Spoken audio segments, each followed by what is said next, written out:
మళ్ళీ అధికారంలోకి వచ్చి ఈ మూర్ఖపు ముఖ్యమంత్రి చేతుల్లో ఓడిపోవడం అనేది మేము జీర్ణించుకోలేకపోతా ఉన్నాం. మళ్ళీ ముఖ్యమంత్రి హోదాలోనే మా ప్రభుత్వము మా పార్టీ అవసరం అనుకుంటే రాజకీయాల నుంచి వైదొలుగుతుందని మాటలు మాట్లాడుతూ ఉన్నాం. తెలంగాణ ప్రజలకు మళ్ళీ మిమ్మల్ని అధికారంలోకి తీసుకురావడం కాదు లక్ష్యం. తెలంగాణ ప్రజలు ఏదైతే ఆశించి ఉద్యమాలు చేసి తెలంగాణ రాష్ట్రం భారతదేశంలోనే నంబర్ 1గా ఆవిర్భవించాలనే ఒక లక్ష్యంతోన ప్రజలు సంఘటిత శక్తిని ప్రదర్శించి తెలంగాణ రాష్ట్రాన్ని సాధించుకున్నారు. కానీ మీరు మాత్రం అధికారం మా లక్ష్యం కాదు, తెలంగాణ వస్తే చాలు కాపల కుక్కలా ఉంటామన్నారు. ఇప్పుడు మాత్రం తిరిగి కేసీఆర్ గారు ముఖ్యమంత్రి కావడమే మా లక్ష్యం అని మాట్లాడుతూ ఉన్నారు.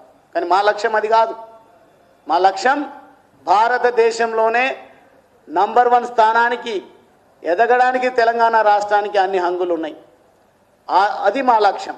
భారతీయ జనతా పార్టీ కూడా ఈరోజు అదే మాట్లాడుతూ ఉంది. మీకంటే ఒకటే రాష్ట్రంలో మీ పార్టీ ఉంది, ఇక్కడ అధికారం కోల్పోయేసరికి మీరేదో పిచ్చి పట్టినట్టుగా రకరకాలుగా పోరాటాల పేరిట ప్రజల సమయాన్ని వృధా చేస్తూ ఉన్నారు. భారతీయ జనతా పార్టీకి తెలంగాణలో అధికారంలో రాకపోవడం వల్ల ఒరిగేదేముండదు, అట్లా అని వదిలిపెట్టే ముచ్చటే లేదు.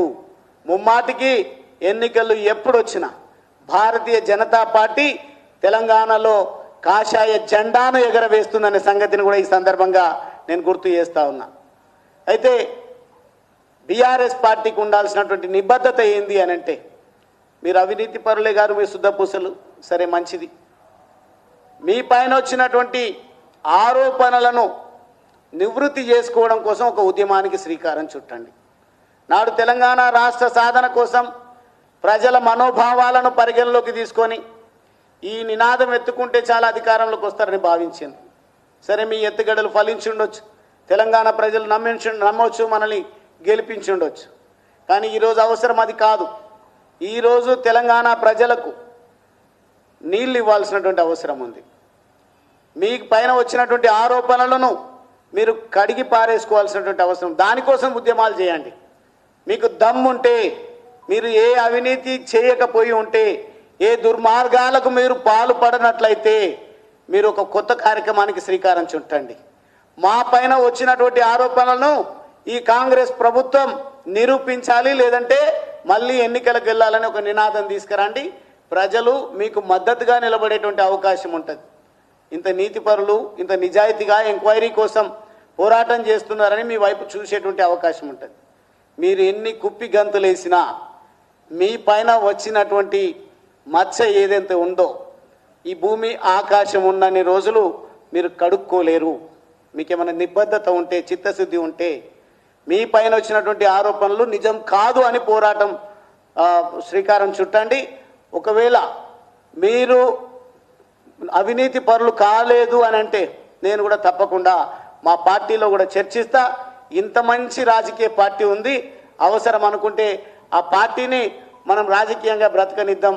వారిపైన నిరాధారమైనటువంటి ఆరోపణలే కనుక కాంగ్రెస్ ప్రభుత్వం చేస్తున్నట్టు అనిపిస్తే మనం కూడా కాంగ్రెస్ ప్రభుత్వానిపైన బీఆర్ఎస్ తరఫున మనం మాట్లాడదాము అని మా పార్టీలో కూడా నేను చర్చించడానికి సిద్ధంగా ఉన్నా.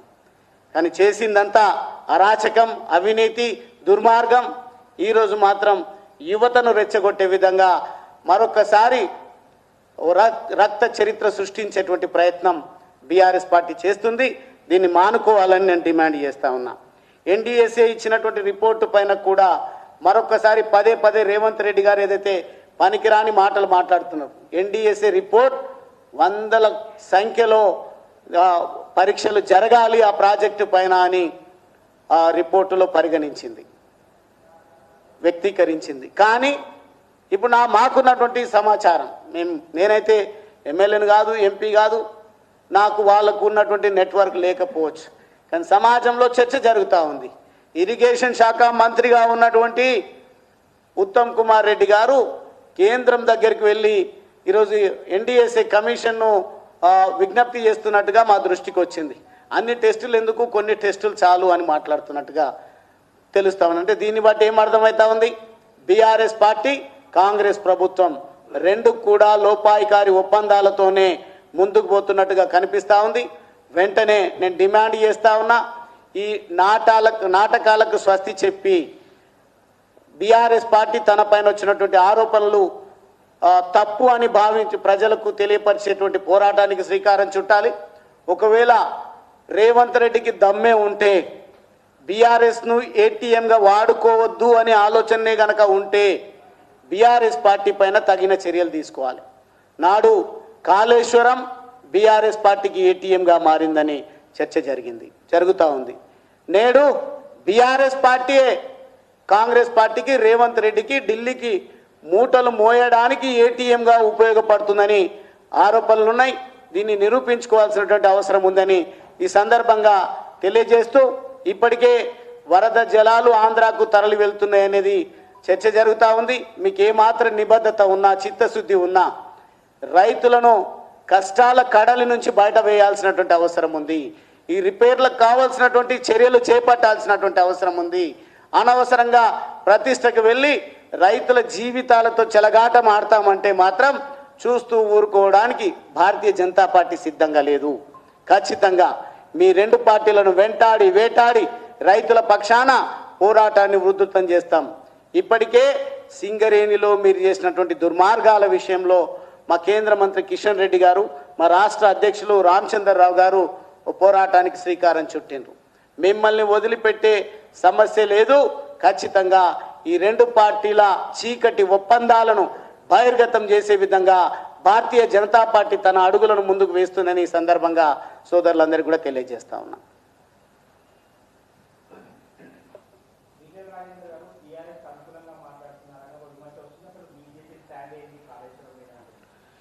బీజేపీ స్టాండ్ ఎప్పటికి కూడా నరేంద్ర మోదీ గారు ఇచ్చేటువంటి పిలుపు, అదేవిధంగా నితిన్ నబీన్ గారు ఇచ్చేటువంటి పిలుపు, మా పార్టీ ఇచ్చేటువంటి నేషనల్ పార్టీ, రాష్ట్ర పార్టీ ఇచ్చేటువంటి పిలుపు మేరకే ముందుకు పోతాం. నాకు తెలిసి మా ఈటల రాజేందర్ గారు కూడా మాట్లాడిన లైన్ అదే అయ్యి ఉండొచ్చు.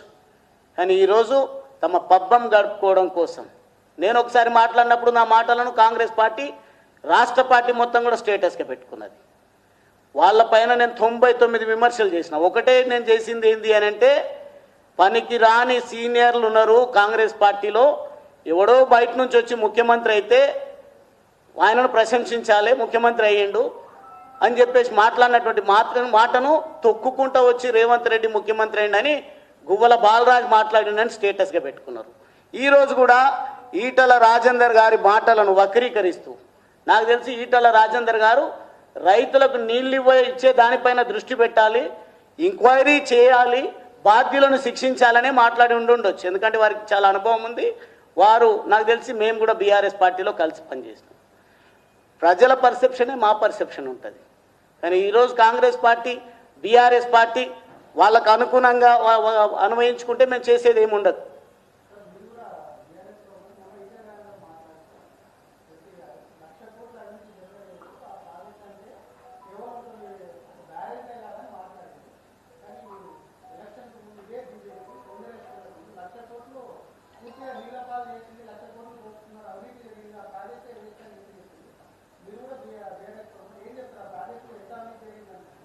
నేనేమంటున్నా, ప్రజలు చర్చించుకుంటా, అమాయక ప్రజలు కూడా చర్చించుకుంటా ఉన్నారు. మీడియాలనే కాదు, మెయిన్ స్ట్రీమ్ మీడియానే కాదు. నా స్టాండ్ చాలా స్పష్టంగా చెప్పిన.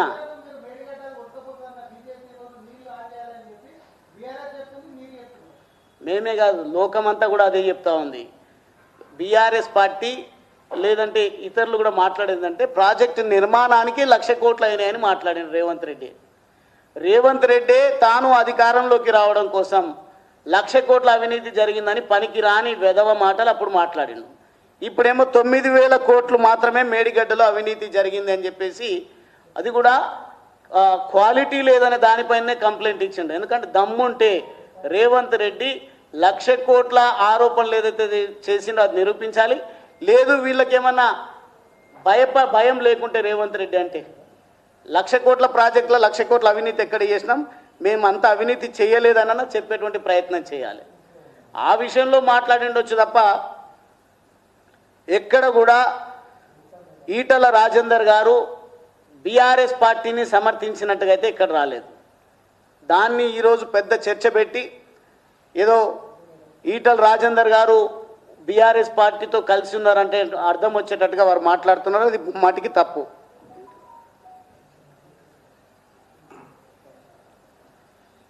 ఇప్పటికే మా అధ్యక్షులు కూడా తెలియపరచడం జరిగింది. మా ఈటల రాజేందర్ గారు ఎంపీ హోదాలో మాట్లాడింది ఏంటి అంటే బీజేపీ తరఫున మేము డిమాండ్ చేస్తున్నాం రైతులకు నీళ్ళు ఇవ్వాలని. అదొక విషయం మాత్రమే మాట్లాడింది తప్ప దీన్ని వాళ్ళకు ఎవరికి వాళ్ళు అన్వయించుకుంటే మేము చేసేది ఏముండదు.